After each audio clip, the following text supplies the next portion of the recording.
नमस्कार, स्वागत है आप सभी का द बिहार टॉप में। मेरा नाम उदित तारन है और सीट शेयरिंग पर ही हम फिर चर्चा करेंगे। देखिए, सीट शेयरिंग इस समय बिहार और देश की राजनीति का सबसे अहम मुद्दा है। सीट शेयरिंग किस में? एक तरफ इंडिया गठबंधन है जिसकी 5वीं बैठक आज होने जा रही है, तो दूसरी तरफ एनडीए गठबंधन है। अब एनडीए गठबंधन में भी बिहार में सीट शेयरिंग को लेकर पेच फंसा हुआ है, ऐसी खबरें निकलकर सामने आती है। हमने इसकी पड़ताल की, हमने कई पार्टियों के नेताओं से बात किया और इस निष्कर्ष पर पहुंचने का प्रयास किया है कि एनडीए में सीट शेयरिंग का क्या गुणागणित हो सकता है, क्या प्रारूप हो सकता है, क्या रूपरेखा हो सकता है जिसमें एनडीए में सीट शेयरिंग किया जाएगा। लेकिन सबसे पहले आपको आज की सबसे बड़ी खबर कहिए, अपडेट कहिए, वो आपको हम दे देते हैं। पिछले साल 2023 के दिसंबर महीने में 20 तारीख को, यानी 20 दिसंबर 2023 को दिल्ली में अमित शाह के साथ एक नेता की मुलाकात होती है और अमित शाह उस नेता को सांत्वना देते हैं, तसल्ली देते हैं कि आप चुप रहिए, हमारे खिलाफ मत बोलिए, हम आपको लोकसभा में सम्मानजनक सीट देंगे। वो नेता वीआईपी विकासशील इंसान पार्टी के अध्यक्ष मुकेश सहनी होते हैं। ये सबसे बड़ी अपडेट है जो निकलकर सामने आई है कि 20 दिसंबर को दिल्ली में मुकेश सहनी के साथ बैठक हुई है अमित शाह की। और देखिए, एक बात आप समझिए कि अमित शाह और मुकेश सहनी की जो दोस्ती है वो राजनीति में आने से पहले की कही जाती है। करीब 12-13 साल से दोनों एक दूसरे के अच्छे मित्र माने जाते हैं और कई बार जब एनडीए में मुकेश सहनी को बुलाना होता है तो अमित शाह ही वो सूत्रधार बनते हैं जो मुकेश सहनी से डील कर पाते हैं। तो मुकेश सहनी को कितनी सीटें दी जाएंगी, इस पर भी हम चर्चा करेंगे। इनके अलावा लोजपा रामविलास, चिराग पासवान की पार्टी का क्या होगा? 6 सीटों का दावा तो राजू तिवारी कर रहे हैं, प्रदेश अध्यक्ष हैं, लेकिन क्या एनडीए उनको 6 सीट देगी, इस पर भी हम चर्चा करेंगे। इनके अलावा पारस जी का क्या होगा? राष्ट्रीय लोक जनशक्ति पार्टी का क्या होगा? हिंदुस्तानी अवाम मोर्चा यानी जीतन राम मांझी का क्या होगा? आरएलजेडी राष्ट्रीय लोक जनता दल उपेंद्र कुशवाहा का क्या होगा? 4 सीटों पर दावा वो भी कर रहे हैं। बड़ी रैलियां करने जा रहे हैं 5 फरवरी, 16 फरवरी, 17 फरवरी और 18 फरवरी को। उनका कहना है कि उजियारपुर हो, सुपौल हो, मधुबनी हो, कई सीटों पर दावा उपेंद्र कुशवाहा भी कर रहे हैं, 4 सीटों पर कर रहे हैं। और बीजेपी खुद कितनी सीटों पर चुनाव लड़ेगी ये भी आपको हम बताएंगे। देखिए, सटीक आंकड़ा क्या होगा इस पर हम अभी कुछ नहीं कह सकते हैं, लेकिन जो अनुमानित है कि इस फॉर्मूला पर सीट बटेगा वो समझिए। बीजेपी अब पहली वाली बीजेपी नहीं रही, पहले इस बात को समझ लीजिए। यानी 2019 में जो लहर था भाजपा का, उससे कई गुना बड़ा लहर आज है बीजेपी का। हम ये बात इसलिए कह रहे हैं क्योंकि राम मंदिर उद्घाटन 22 जनवरी को है, राम लला का प्राण प्रतिष्ठा होना है, पूरा देश राममय हो चुका है। और इस बात से इंडिया गठबंधन में हड़कंप भी है, भले ही वो प्रदर्शित ना करे, लेकिन अंदर खाने में कई कांग्रेसी नेता भी ऐसे हैं जिनसे हमारी बातचीत हुई जो इस बात से नाराज भी है कि भाई राम मंदिर उद्घाटन में हमारे शीर्ष नेता क्यों नहीं जा रहे हैं। आरजेडी का वही गुणागणित है। तो एक तरफ बीजेपी का एक महालहर चल रहा है अभी अगर देखा जाए तो। ऐसे में सबसे पहले चर्चा हम शुरू करें, सबसे पहले आप इस बात को समझिए कि आज कोई भी क्षेत्रीय दल हो, कोई भी गठबंधन में पार्टी हो, उसको दरकार बीजेपी का है, बीजेपी को उसकी दरकार नहीं है। मतलब बीजेपी आज अकेले भी रण में उतरकर लड़ने को तैयार है। तो इससे आप अनुमान लगा लीजिए कि जो छोटी पार्टियां हैं, क्षेत्रीय पार्टियां हैं, चाहे आरएलजेडी हो, आरएलजेपी हो, एलजेपीआर हो, हम हो, वीआईपी हो, कोई भी हो, उसको दरकार बीजेपी का है। तो बीजेपी उसी गुणागणित पर सीट बंटवारा करेगी। इसके अलावा बीजेपी ने एक फॉर्मूला भी तय किया है। बीजेपी का कहना है कि आप उदाहरण के तौर पर समझिए, जीतन राम मांझी समाज की राजनीति करते हैं। अब मुसहर समाज का आबादी बिहार में कितना है? जो जाति जनगणना हुआ उसमें करीब करीब 2% के आसपास बताया गया। तो 2% आबादी की राजनीति जो नेता कर रहे हैं उनको कितना सीट मिलेगा? आधा सीट होता है, लेकिन 1 सीट जीतन राम मांझी को दिया जाएगा। तो जो नेता, जो क्षेत्रीय दल जिस जाति की राजनीति कर रहे हैं उसी के अनुपात में, उसी के प्रोपोर्शन में बीजेपी उनको सीट देने जा रही है। तो चलिए अब आंकड़ों पर आ जाते हैं। इतना तो आप समझ गए होंगे कि सीट शेयरिंग का फॉर्मूला बीजेपी ने क्या रखा है। चलिए अब सबसे पहले हम बीजेपी की ही बात करते हैं कि बीजेपी को कितनी सीटें मिलने जा रही हैं, या यूं कहिए कि बीजेपी कितनी सीट खुद के पास एनडीए में बिहार में रखेगी। तो 32 सीट 32 सीट इस बार बिहार का ऐसा होगा लोकसभा का जहां पर बीजेपी अपने प्रत्याशियों को लड़ाएगा, और जो 17 सिटिंग एमपी है बीजेपी के, उनमें 6 का टिकट कटेगा, इसमें कहीं कोई अब शंका नहीं है। तो 17 में 6 जाएगा तो 11, और 32 सीटों पर बीजेपी को लड़ना है, मतलब 21 नए चेहरे भाजपा के हो सकते हैं इस लोकसभा चुनाव में। आप समझिए इस गुणागणित को। 40 लोकसभा सीटों में 32 पर बीजेपी लड़ेगी, जिसमें 11 पुराने चेहरे होंगे जो अभी मौजूदा समय में सांसद है, 21 नए चेहरे हो सकते हैं, नए चेहरे। हाँ, अब इसके बाद बीजेपी का तो आप समझ लीजिए कि 32 सीट है। अगला पार्टी जो बीजेपी के बाद सबसे अधिक सीटों पर दावा कर रही है, लोजपा रामविलास, चिराग पासवान की पार्टी। देखिए, चिराग पासवान का इसमें कहीं दो राय नहीं है कि कद बीते 2.5-3 सालों में बढ़ा है। एक जनाधार उन्होंने अपना तैयार किया है, चाहे जैसे किया हो, दौरा करके उन्होंने किया, सोशल मीडिया के माध्यम से किया, ये जैसे भी किया, लेकिन जमीन पर आज चिराग पासवान की एक पूछ जरूर बढ़ी है।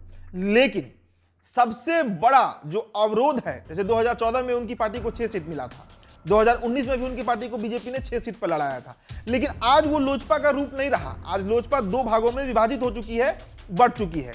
एक तरफ पशुपति कुमार पारस खड़े हैं राष्ट्रीय लोक जनशक्ति पार्टी का झंडा लेकर, तो दूसरी तरफ उनके भतीजे चिराग पासवान खड़े हैं। अब ऐसी स्थिति में बीजेपी के लिए दुविधा है कि किस पार्टी को कितना सीट दिया जाए, और उसमें एडजस्ट भी करना है। तो जो अब तक खबर निकल के आई है, जो बड़े नेता पार्टी के हैं, जो उनकी तरफ से जानकारियां आई हैं, वो आपको हम बता रहे हैं। लोजपा रामविलास चिराग पासवान की पार्टी को बीजेपी फिलहाल 3 सीट दे रही है। 3 सीट, जी हां, थोड़ा आप चौंकिएगा यह आंकड़ा सुनकर, क्योंकि 6 पर दावेदारी लगातार रही है, लेकिन 3 सीट दे रही है। साथ में एक राज्यसभा का सीट बीजेपी ने तय किया है कि चिराग की पार्टी को दिया जाएगा। मतलब कुल संसद के 4 सीट, 3 लोकसभा, 1 राज्यसभा। लेकिन इसमें भी अभी ट्विस्ट है। ट्विस्ट यह है कि सबसे बड़ी दावेदारी, अच्छा पहले आपको यह बता देते हैं कि जो 3 सीट है वो कौन कौन से 3 सीट हो सकते हैं। देखिए, 3 सीट में नवादा है, जमुई है और समस्तीपुर है। ये 3 सीट अभी तक माना जा रहा है, नवादा, समस्तीपुर और जमुई। हाजीपुर पर आपका दिमाग जा रहा होगा कि हाजीपुर का क्या होगा, हाजीपुर में कौन लड़ेगा। देखिए, बीजेपी ने जो शर्त रखा है, जिस ट्विस्ट की मैं बात कर रहा था, बीजेपी ने कहा है कि या तो चिराग एक राज्यसभा का सीट ले ले, जिसपे अपनी माताजी को, रीना पासवान को, वो भेज दे संसद में, और अगर हाजीपुर चाहते हैं चिराग, यानी 4 लोकसभा सीट चाहते हैं चिराग, तो फिर राज्यसभा का मोह उनको त्यागना होगा। ये शर्तें बीजेपी की तरफ से रखी गई हैं। जो इनपुट हमारे पास आया है वो आपसे हम साझा कर रहे हैं। तो अगर चिराग राज्यसभा छोड़ते हैं तो 4 लोकसभा की सीटें। अब इसमें भी एक ट्विस्ट है, वो आप समझिए।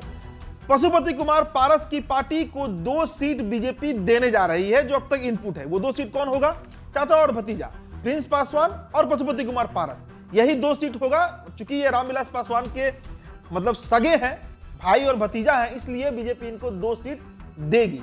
लेकिन अगर चिराग राज्यसभा का सीट छोड़ते हैं और हाजीपुर खुद लड़ते हैं, तो वैसी स्थिति में बीजेपी पशुपति कुमार पारस को राज्यसभा सेट कर सकती है और 1 सीट प्रिंस पासवान को मिल सकता है। सिर्फ 1 सीट आरएलजेपी को, यानी राष्ट्रीय लोक जनशक्ति पार्टी को। ये गुणागणित आप समझ लीजिए। 3 सीट चिराग की पार्टी को मिलेगा, 1 राज्यसभा। अगर राज्यसभा नहीं लेते हैं तो हाजीपुर मिलेगा, और अगर चिराग को हाजीपुर मिलता है तो पारस जी राज्यसभा जाएंगे, और 1 सीट राष्ट्रीय लोक जनशक्ति पार्टी यानी पारस जी की पार्टी को मिलेगा। तो अब तक आप समझ चुके होंगे कि सीट शेयरिंग का फॉर्मूला किस तरीके से आरएलजेपी और एलजेपीआर में सेट किया गया है। अब इसके बाद मुकेश सहनी का क्या होगा, जीतन राम मांझी का क्या होगा और उपेंद्र कुशवाहा का क्या होगा, वो आपको समझाते हैं।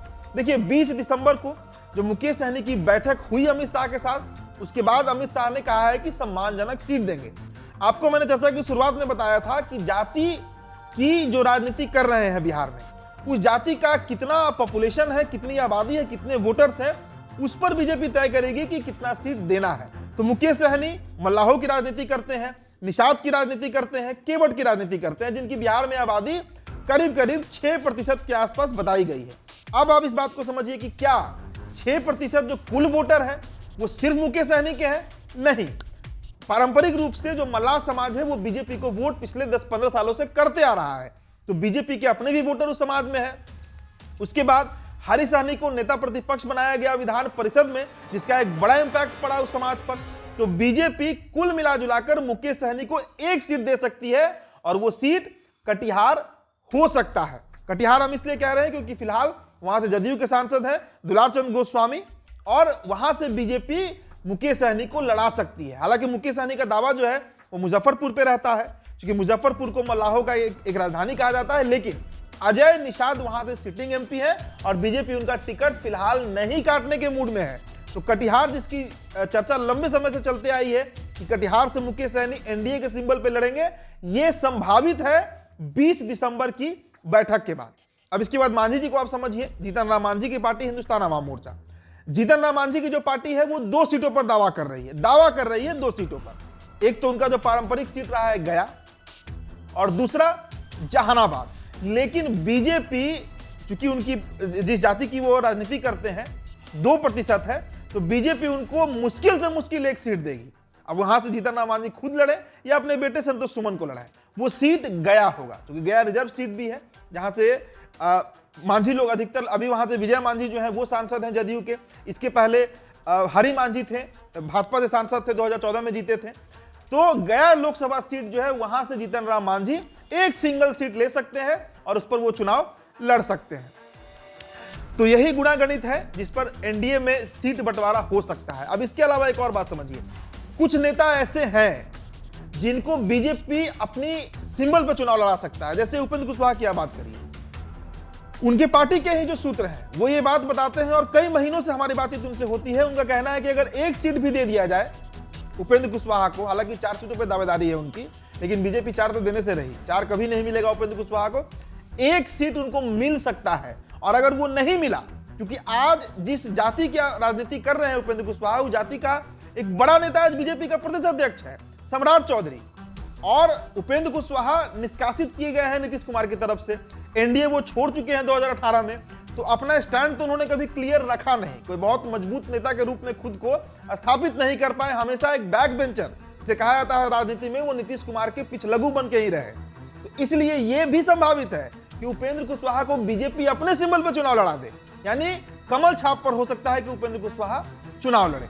इनके अलावा एक और आपको इनपुट दे देते हैं, doctor Arun Kumar 2 term MP रहे हैं, जहानाबाद के एक पॉपुलर चेहरा है, एक बड़े चेहरा है। नवादा में बड़ा इन दिनों उनका उठना बैठना चल रहा है। नवादा भूमिहार ही लड़ता है, भूमिहार समाज से भी आते हैं डॉक्टर अरुण कुमार।